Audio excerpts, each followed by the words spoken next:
She's not just wearing the badge. She's wearing the pressure, the critics, and the weight of expectations. From the front lines of law enforcement to the scroll lines of social media, she's learned that being a strong woman makes you a target, especially when you're unapologetic about it. In this raw, unfiltered conversation, we dive into the mental toll of the job, the jealousy disguised as advice, and what it really means to lead, influence, and survive in a world where being too much is seen as a threat. This isn't just about the uniform. It's about grit, boundaries, and the war between staying soft and standing your ground. On this episode of Tactical Tequila Podcast with your host, Matt Wilson.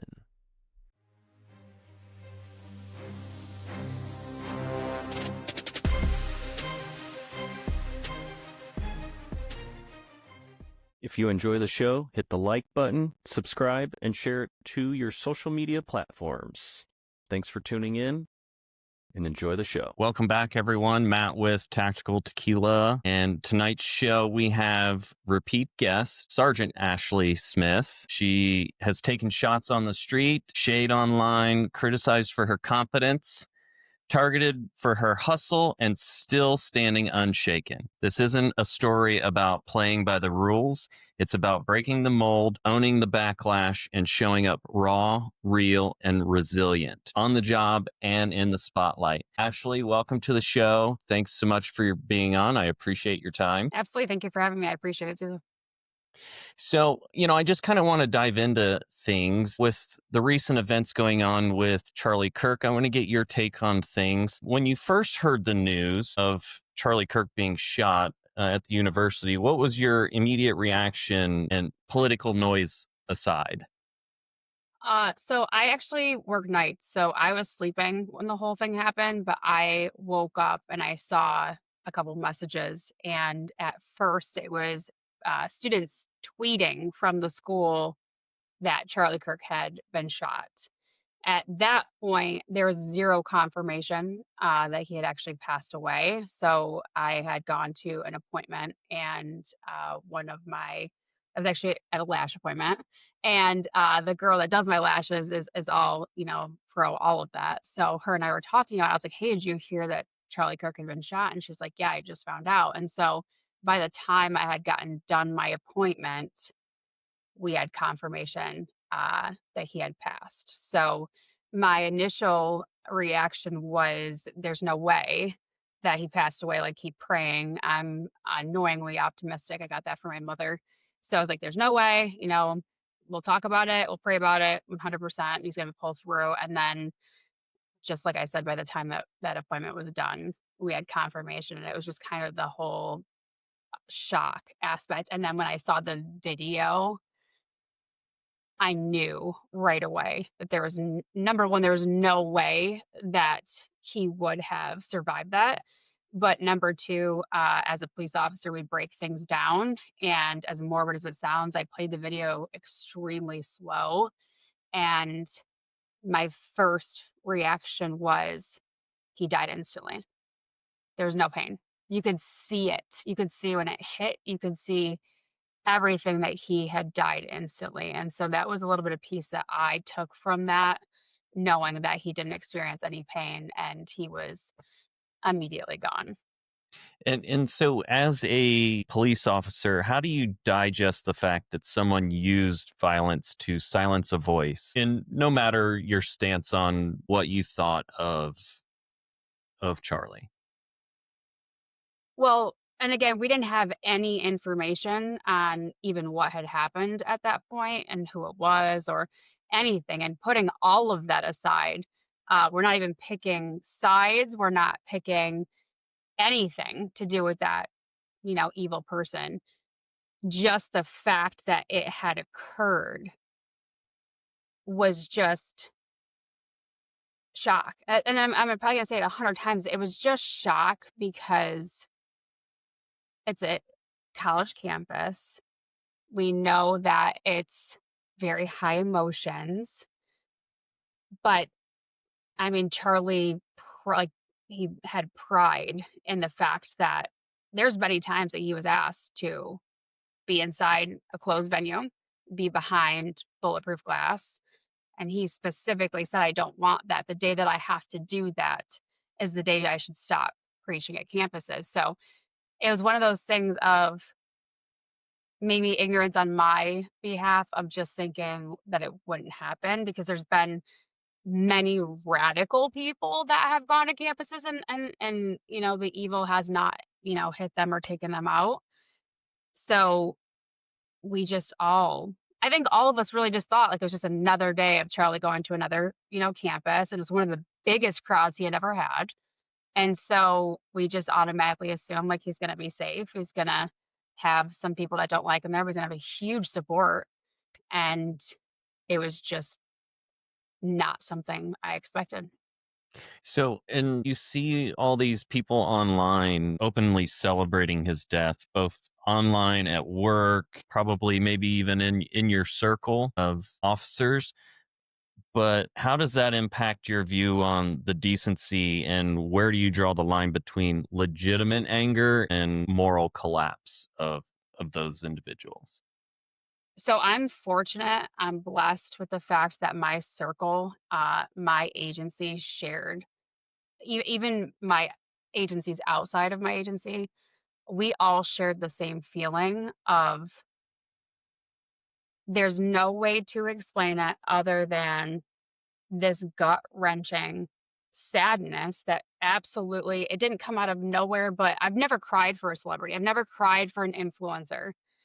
I've never, I've always felt sad that something has happened to somebody, but never in a way that out of nowhere I would just start hysterically, like ugly girl crying. And I couldn't explain it. I couldn't talk about it because there's nothing I could tell you.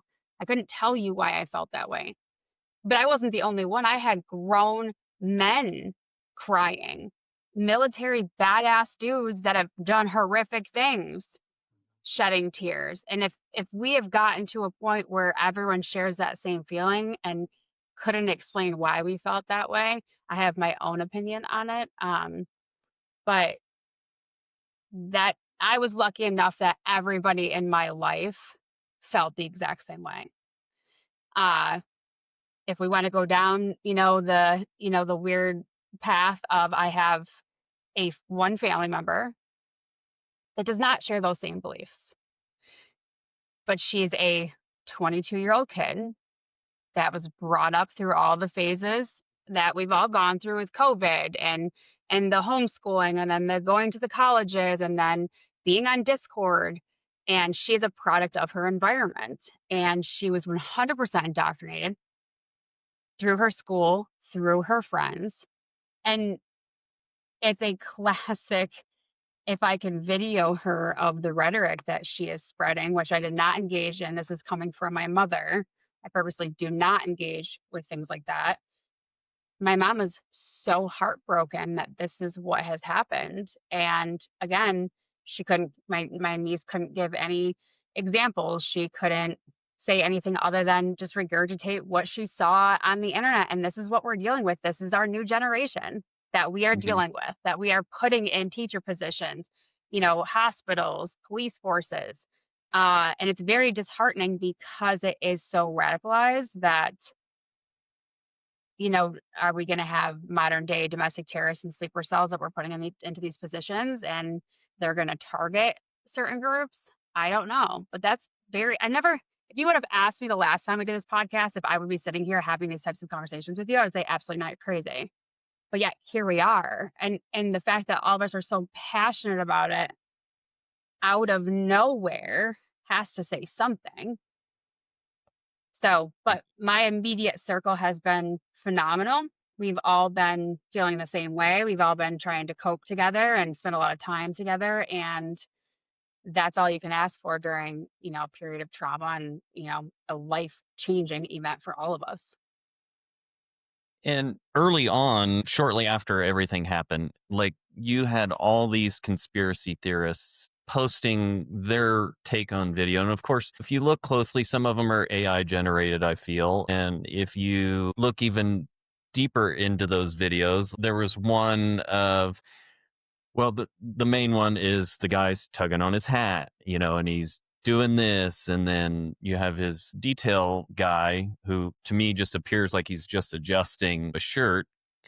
But there was one where there's a person that's just beyond the guy in the white hat, and this guy's like, he's the one that shot him, and you could see his hands come up like this with the pistol, and I'm like, there's no pistol in this dude's hand. But getting into the conspiracy chatter, do you think that politics feeding the chaos, or is it people genuinely trying to make sense of something public safety wise? I think it is. You have to remember that I think we're near the same age, but we didn't have cell phones and social media growing up. So all we had was to rely on the government to give us this information. And then we just trusted them and believed them because what else are we going to do? We've been ourselves indoctrinated into believing that trust the government. They're not lying to us. And as we've quickly seen the last probably 4 to 6 years, they lie to us on a daily basis. So you take that aspect of we now have the immediacy of video, we have so called witnesses. And so when there's this modern day tragic incident that none of us have experienced, our parents might have, our grandparents might have, but we have not. And we have all of this technology. We're all trying to make sense of things. We're all trying to figure out things. And there's a clear, the only thing that the left and the right can agree on, and even the center people that are just chilling because they don't know which way that they want to go, is none of us trust the government. We don't, because we're lied to on a regular basis. They feed us crap in our food and in our water and in our environment and all this stuff. So if only we could just share, be like, hey, do you believe this happened? And then people that don't like certain things are like, I don't like you, but you're onto something. Holy crap, we found common ground. We might have some success moving forward. Like if we can all just like do that, like that would be phenomenal. I feel like I'm like in a Miss America pageant, world peace. But like literally none of us trust anything. So we immediately go to the conspiracy theories. I don't know if you saw, I enjoy conspiracy theories. And the reason why I do is because it is critical thinking. It's critical thinking theory. And if you are such a one-track mind person, then you are not an open-minded person. You're a closed-minded person, and you're part of the problem. So having, thinking about conspiracy theories and just not saying that I believe them or, some of them are wild, but at least I'm going to listen to them and hear it out. And sometimes they make sense. And in 4 months, something that you're like, oh man, that actually kind of makes sense. Because, right, we're cops, so we're going to investigate everything anyways. And then it comes out and you're like, oh man, my gut was kind of right. Then it's no longer a conspiracy theory, it's a fact. So if we all have that open mind of like, let's consider it. Now we also have an issue with not waiting for the facts. I'm guilty of that. I am 100% guilty of that during the George Floyd incident. I immediately jumped to conclusions. And the only reason why I did that is because no matter what he passed away from, tactics could have been handled a little bit differently. And if we can't all agree on that, I don't know what to say. So I 100% fell victim to followers telling me, aren't you going to say something? Aren't you going to talk on the topic? If you don't, you're racist. If you don't, you're sexist. If you don't, you're a bad cop. And I fell victim to that. It's my first time ever experiencing it, and I can admit it. Shouldn't have done that. I should have just said, why? First of all, why do I even care about people I don't know on the internet? Again, I was young, dumb. But it's something that I learned, and I had to go through it the hard way, which I did. And so now I sit back and I say, okay, let's see some things first. And I went away last weekend, so I didn't even start seeing the conspiracy theories until like 4 days after all y'all saw them. So like I was able to see like a bunch of things. Like I've already done a video of like 20 different videos of his security, like the Jack guy behind him. He is constantly moving. First of all, he's in a hot atmosphere with a cotton black t-shirt. So yeah, he's jacked. So he's yoking up his freaking muscles. He's pulling them up. I mean, our cops do that in uniform. Like if some chick walks by, they're like, I gotta put my uniform shirt on. He's hot. He's moving his shirt. So they put like a bunch of clips together of him constantly moving. I mean, as he should. He's supposed to be scanning the crowd. Did you know that the guy behind him has been with him since the beginning, and he's like a Yeah. second dad to Charlie? So the guy that everyone's like, oh, we're doing this. He was on the phone with his kids. He was live streaming to his kids. Do you know that because he rushed him so quickly to the car, he never turned his phone off? His kids listened to the entire thing from gargling, like Charlie gargling, to, which is presumably his last breaths, to everyone screaming, rushing to the car, trying to close the car doors. They couldn't because they couldn't get everybody in there, just screaming, running, going to the hospital. His kids were on the phone the entire time. And everyone thought that he was the shooter. Like, so we're all guilty of it. We all jump to conclusions. But I just think it's all of us trying to make sense of a tragedy that occurred. And for one moment, all sides came together and tried to figure this out. And then we were all of a sudden like, oh wait, we don't like each other. Shit. We can't cooperate. And that's just my personal opinion.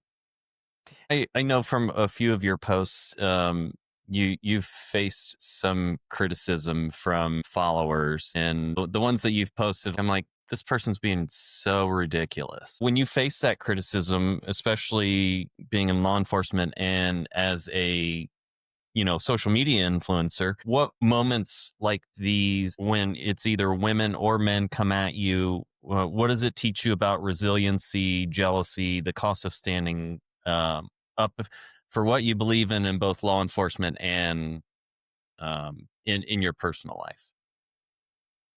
So it has taken me, I've probably been on social media almost 10 years. I got on a little bit late. I got on in college for like a couple months, and then I immediately got off of it. Wanted nothing to do with it. Told myself I wouldn't get it back. And then I told the story, I think, in your first podcast about how then people are sending memes, and I'm like, well, I want to like see memes, and that's when I started getting back on social media. It took me a long time to get to a point where I went through like a roller coaster phase of like wanting to change that person's opinion of me, not realizing I wasn't going to be able to. So like kind of being that like people pleaser. Um, if you've followed me long enough, I used to post about church. I worked in detail at one church, and then I would go to another church. And I wouldn't post anything big. I would just, we usually had like a message of the day, like what we were going to talk about that day. So my church is very modern, and the one that I work at is also very modern. So they have huge computer screens, monitors that are up, and they put up the post of the day. And I would post it. And some people were like, oh, that's really cool. Other people were like, hey, why are you posting like religion? And then other people were just straight up evil and just completely attacking me. So I stopped doing that. I also used to do a topic of the day, and then I would get bullied from that. I would do, like, comedy is in my heart. It's probably because of like what we've gone through as cops, like that dark humor. I also have worked with all guys, so like, and grew up in a neighborhood of all guys, so like that tough exterior, like we bust balls, like that's what we do. So comedy is in me. Like I can literally make a joke about anything, and if we're ever in a serious situation, don't look at me because I will laugh. Like it's a problem. So comedy is always in there for me. Like I love doing the voiceovers. I love doing sarcastic stuff. I love all of that. But every portion that I've ever posted about, whether it be bodybuilding, whether it be fitness, I think the only thing I haven't gotten flack for is my dogs. And if anybody would, we'd have a problem because one of them has cancer. So like that's a personal thing. But I've received hate in no matter what aspect, less from females. It's really from the guys. And the only thing I can think of, because my first thing that I always do is number one, I go look at their profile, and half of them are just busted as shit. And I'm like, oh my goodness, like you're that basement dweller, like you're the guy that got picked on in high school, and you're upset because a pretty girl's online. Like that, those ones just make me laugh. And those ones are usually like the ones that I troll. Because I also take pride in that. Like I love to troll back. But with that roller coaster phase is I would troll hard. And then I'd get someone that'd be like, don't let it bother you, or you need to, you're above that and you have too big of a page. You should just be untouchable and you shouldn't be responding to these people. And then I would take that advice and then I don't do it. But then I read the comments and then I'm just like, this guy's an ass though. Like I want to reply. And I'm just so sick of people pleasing. I'm so sick of the social media algorithm. No matter what I do, it's wrong. No matter what I post, somebody doesn't like it, yet they follow me, which is psychotic. Um, I'm sick of the fake pages that I'm sure that you've seen my videos. I would love nothing more than if there was something that I could stand on, it would be fake pages. It would be meme pages and anyone that has a fake page. Because you're just a coward. You're a pathetic coward because if you were tough, like the words that you put, that you type on your keyboard, put your picture there, put your name there. But no, you're a baby back bitch and you won't. And I have no respect for that. Um, so after the Charlie thing, I don't know what snapped in me, but I was like, I'm done caring. I'm done caring. Let the trolls come. Let them say what they want to. I've had nothing but pure entertainment from trolling them back the last week. And you know what? I'm not going to stop talking about it. I'm not going to stop posting what I want to post. I posted the comedy stuff because it's just easy and quick, but like I do have something to say. I do have value. I don't care if I post a fitness thing and you're offended by it because I look better than you and your husband doesn't want to fuck you anymore. It's not my problem. Lose weight, bitch. I'm like, that's where I'm at. I don't care anymore. To the guy that wants to troll me, that's mad because I'm a pretty girl and I will never sleep with you, don't care. To the woman that's pissed off that her husband has scrolled and started following me and likes my page and you're jealous of that, I don't care. I don't. Go seek therapy. I'm not here to help you feel better about your insecurities. Do something about it. But I'm just done. I'm going to post what I want. I'm going to say what I want.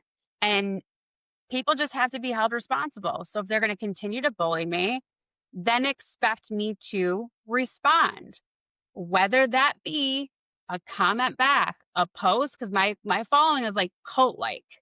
If I tell somebody, hey, look at this person, they will go after them. I don't even have to, if I go to sleep and I wake up the next day and someone's trolled me and I haven't even seen it yet, I'll look at the troll comment. There's like probably 36 freaking comments of just people. I don't even have to say anything now at this point because they've already gone ham. And I love that. I love everyone that follows me that's not a troll. I love that because that's a community that like that's my family. Those are the people I post for. Um, I've had it. So that's kind of just like my, hey, FYI, if somebody wants to bully me, just you better have more money than me because I'm gonna come after you, is what it is. Talking about the roller coaster that you endured early on, was there ever a moment that you felt like that you needed to dim your light in order to make others comfortable? 1000%. I did up until the Charlie incident, and I finally said something about it. Because that one I didn't have to wait for the results. I saw that. I saw the video. I saw the blood pouring from his neck. I didn't have to wait for the results because I don't care who did that to him. I don't care what side did that to him. I don't care what sex, race, I don't care. At the end of the day, it was wrong. And the fact that people are celebrating it, they're sick, they're deranged, they're insane. They should all be put on a watch list. If they're in any job whatsoever, they should be fired. They should not be able to get unemployment and they should have to go to a psyche eval. That is my opinion. And I hope something comes from this, that this causes them to, because there's a kid on TikTok right now. There's a guy that's up to like 800, I think, jobs that he's called people and got them fired from. Like he's doing God's work. Like, heck yeah, that's awesome. And then the fact that Milo's coming out of retirement, I know people feel a certain way about him.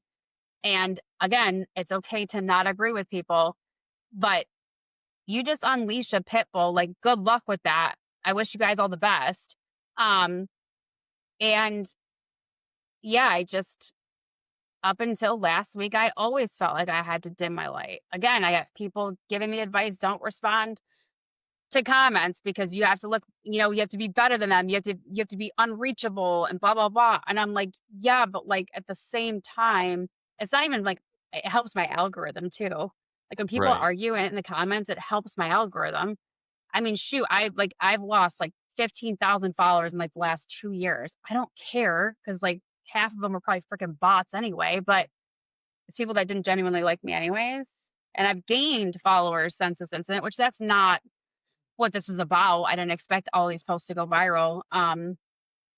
But if I'm having real people now follow me that genuinely like my content, genuinely like what I have to say, and are supportive, I'd rather have that and have a very small group of following than have just a bunch of fake people that are following me and that want to have me dim my light. And like that sucks. Like, because there are times where I don't act myself or I don't express myself or like I felt like I couldn't post anything about religion or about politics or follow certain pages because the algorithm would shadow ban me. Like I am shadow banned constantly. I'm surprised that any of these videos have gone viral because literally every other day I'm shadow banned. And so now I'm just like, well, if you're just gonna shadow ban me, then fuck it. I'm just gonna post whatever I want. I'm gonna follow everybody that I want to. I'm gonna repost all their stuff and whatever then. Shut my page down, whatever. I had my freaking TikTok shut down for like 2 months. Okay, whatever. I don't care. I was banned for life from TikTok. Really? Yeah.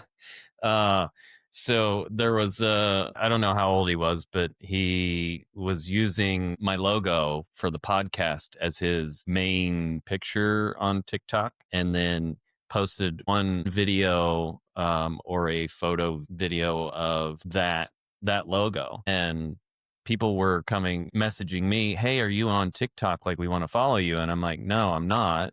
Oh, and then they send me a screenshot, so I sent him a message. I got on, sent him a message, reported him, and said cease and desist. And TikTok banned me. I'm like, Well, all I this have is to do is insane. sign up under a different email address and then IP address.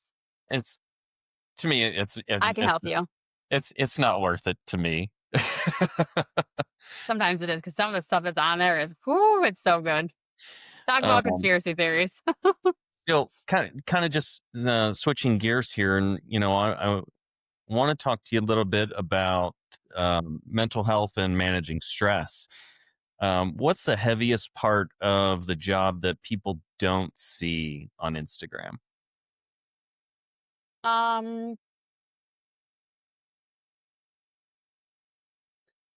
I I love my job. I love going out there. I'm a road sergeant. So I go out on the road with my people. My favorite part of the job is the fact that I have now transitioned to being the one that now not has to, but loves to pick and pull people from patrol that are interested in taking my spot now.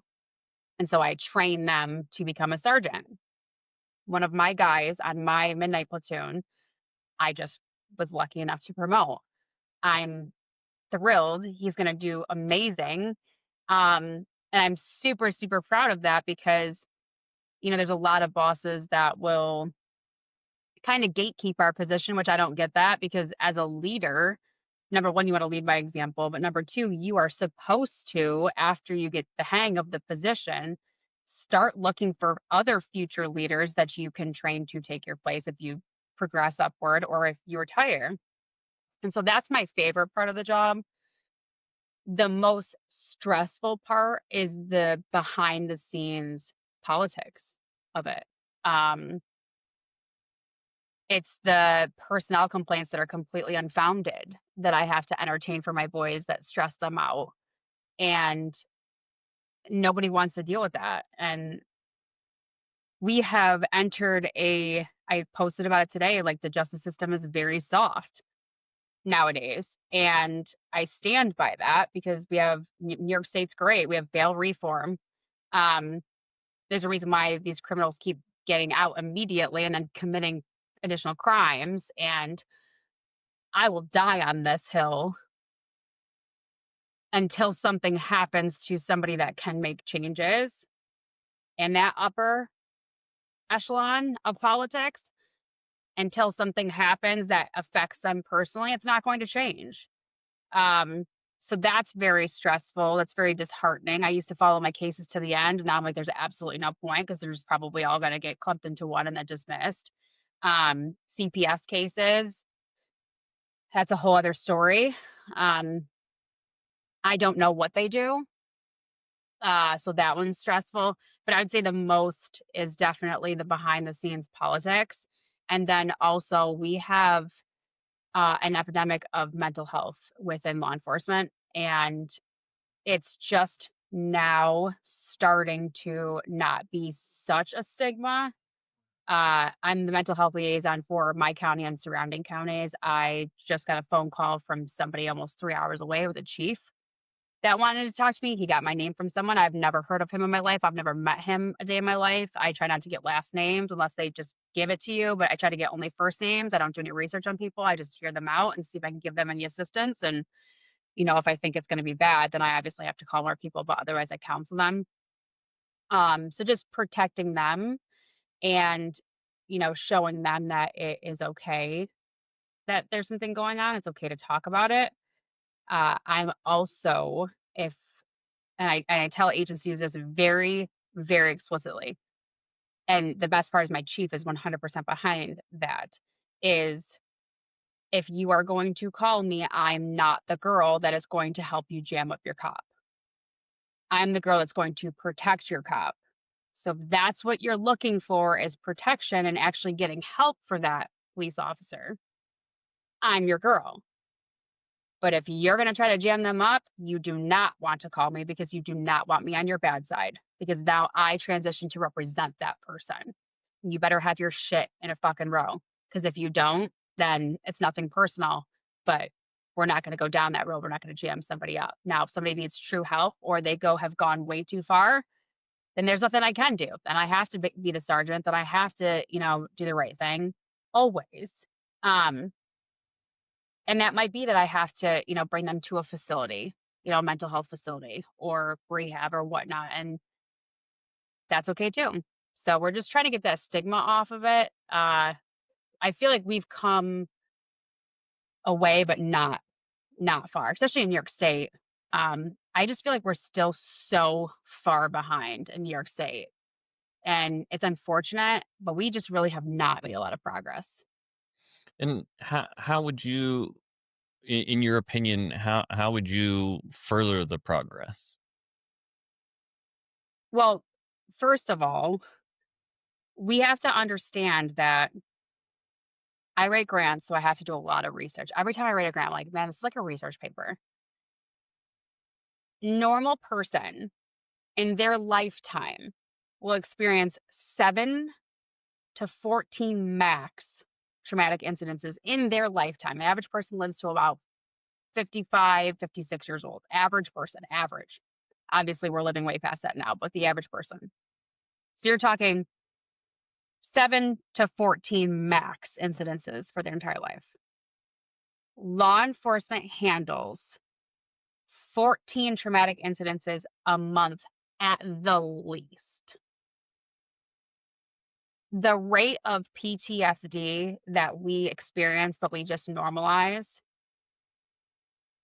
it is like going to battlegrounds, right? And I don't want to diminish anything that the military does because they're phenomenal, they're amazing, we need them, we love them.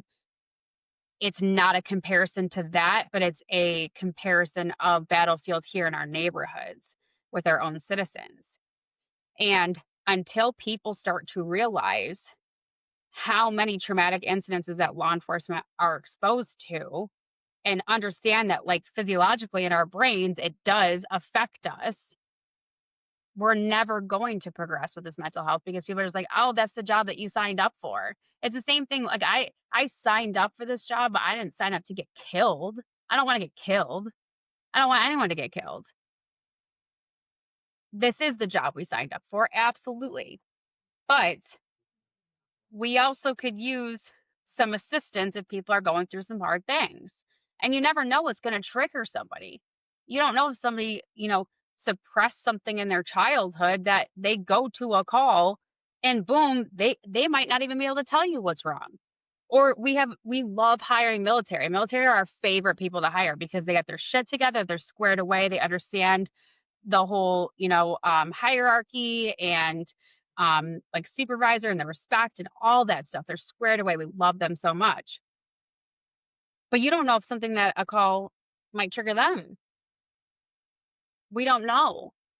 Um, and so until we can normalize it and make it so that there's no bad stigma connected to it, we're not going to make any progress. I mean, I'll tell you right now, in this county and surrounding counties, which I don't tell, my area, we have no law enforcement counselors. We have counselors that have worked with law enforcement. We have counselors that have worked with first responders and military. We do not have a single counselor that is a police officer or a first responder or was in the military. We have none, absolutely none. And I have done extensive research. None. So I'm going back to school right now. I'm going back to get my master's in clinical social work so that I can open my own practice for first responders for counseling. Have it be a peer. And I mean, I could tell you my dreams of like, I would love to like start my own company and then, put people through school if I can make some money with it or get donations or whatnot. And then have, you know, a male police officer that's been an officer involved shooting, have military that's been through war. And I could be like, who do you want to talk to? Do you want to talk to a female? Do you want to talk to an officer involved shooting? Do you want to talk to military? And then deploy my people to go do their work. That would be what I would love to do. So I'm gonna put that in my little whiteboard for my dream board. But yeah, I mean, we just have to make good positive steps to make it okay, and so people don't think that they're gonna get jammed up. That's a whole other thing. People think that they're not gonna be able to get promotions or go to specialized divisions or transfer agencies if they have that in their background. They don't even have to disclose it if they don't want to. Yeah. So And so like I know you work a lot and you work a lot of back-to-back shifts sometimes. How do you carry the weight of that social media pressure and life? What's your go-to reset? a meltdown. Listen, every once in a while, you got to cry it out. You gotta cry it out. I had to do, I'm doing a research paper right now for my class, and there's 5 different movies I had to choose from, and so looking at the previews of them all, I picked this one, and your girl so I maintain my schedule when I'm off, so I stay up overnight, and so, like, 3 AM, hysterical over this damn movie. My research paper is gonna be phenomenal because I was, like, so into this movie. But I felt great the next day because I like my little meltdown. No, but I mean, honestly, like, if I can go to the gym, that's a really good, avenue. I felt so heavy last week after all this. And again, I'm not trying to make any of this about me. I'm not trying to diminish anything that anyone else is feeling. It kind of feels like we all are feeling the same way, but I felt so heavy and anxious because of what happened, but I couldn't explain it to you. So I left I had a four-wheeling trip last weekend, the weekend before, and now I have one this weekend. And like this weekend's like our last one. And when you go out there, there's no service and you don't bring your phone anywhere because there is no service. I don't even have to charge my phone because I'm not on it. So I just leave my phone in the camper. I'm in the woods, I'm camping, I'm riding four wheels, I'm having a good time with my camp family. And that to me, like means everything. Cause again, like I told you, I was completely unplugged. I didn't know what was going on. I came back, I saw everything else. And I was almost not worried to open social media, but like I was almost just like, okay, like mentally prepare for like what I'm about to see or has anything else gone on. Um, so that's kind of what I do. And, like I said, talking a lot with like my boys and then like anybody else that honestly, like when someone calls me for like their trauma problems and I just do a quick mental health assessment, like that makes me feel good if I've made them feel better at all too. So that's kind of like a little therapy as well. With that, what boundaries have you had to set to protect your peace? I'm still working on that. I remember this whole like a half hour ago, I'm like the people pleaser person. I'm still working on that because I really do every minute of my day is usually for somebody else, helping out or working doubles or going to school now or like taking my dog to chemo. Um, so sometimes I just have to I started getting good at, for me, good at saying, "Hey," to all my friends and my family, "I need a day to myself because if I don't, I'm gonna lose my fucking shit. So if you don't hear from me or see me or talk to me, like, I'm fine. I just" and this is I know that this is psychotic, so please just hang there with me. I love nothing more than a night to myself to listen to music to, like, clean my house. I know it's wild because remember, I'm supposed to be, like, sitting and relaxing and doing nothing, but doing something, like, that makes me feel accomplished. Like, if I lay in bed, like, all day and do nothing, I just feel like, oh, it's a wasted day. I feel like a pile of shit. I feel like I have done nothing useful with my time, and I never get time off. So like, I literally love like doing laundry, like putting fresh sheets on my bed, like making my house like look super good, like doing a social media video. Like that genuinely brings me happiness. I know it's so super weird because a lot of people would be like, I just want to sit down and like watch TV and do nothing. I'm like so not that person. It's probably undiagnosed ADHD, but here we are. When it comes to female officers, what advice would you give to a young female officer who's already facing resentment from their peers in order for her to boost her confidence? So this is a if you would have asked me this about 10 years ago, I'd give you a different answer. Now that I'm here as a supervisor, I'm trying to not necessarily train everyone to be like me, but at least have the same values of, going out there, doing your job, doing the right thing, treating people with respect.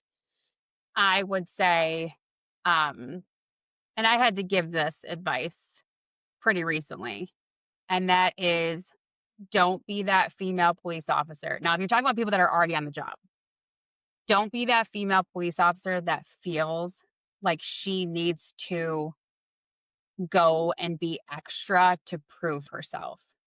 We're not there anymore, I really don't think. I mean, we have talk about differences. I have a really good friend that cannot stand female police officers, and I'm sure you know who it is, but he's my friend. Like, he's genuinely my friend. If he called me right now while we were on a podcast, I would literally answer the phone, like, we could all talk. He's genuinely a great guy. He's a great guy to me, but he does not like or respect female police officers. So oxymoron, right? Like normal me would be like, but I'm not a feminist also. So, um, but we have a lot of females that feel like they need to prove themselves, and so they go like 130%, and it just comes off as trying too hard or you're being a bitch. And I don't want to see them go down that path. There's a difference between being meek and, not going hands-on or not appearing confident. I can tell you right now that I can walk into any room. I don't care who's in there.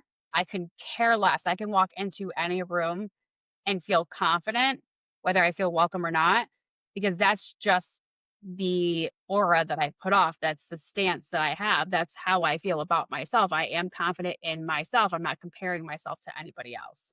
Confident in who I am. I don't need to act that way. I don't need to be overly aggressive or be rude or disrespectful. I can just walk in and you can honestly ask anybody that's around me, like people are intimidated by me just because I walk in and because I carry myself a certain way. That speaks more volumes than you trying to go out of your way to be extra. Now, if you're asking for somebody that's getting into law enforcement or wants to get into law enforcement, I would say do your research on the agency that you're going to. And the reason why I say that is because, especially in New York, we are still behind the times. So the good old boys club, I cannot believe it's 2025 and the percentages of females in law enforcement are still so low. But do your research. Make sure that you're picking an agency that is accepting of women. And if they're not, or you're about to be the first one or a couple, then prepare yourself for whatever is about to come your way because you have to change that dynamic of the agency. And that was me. I'm only female.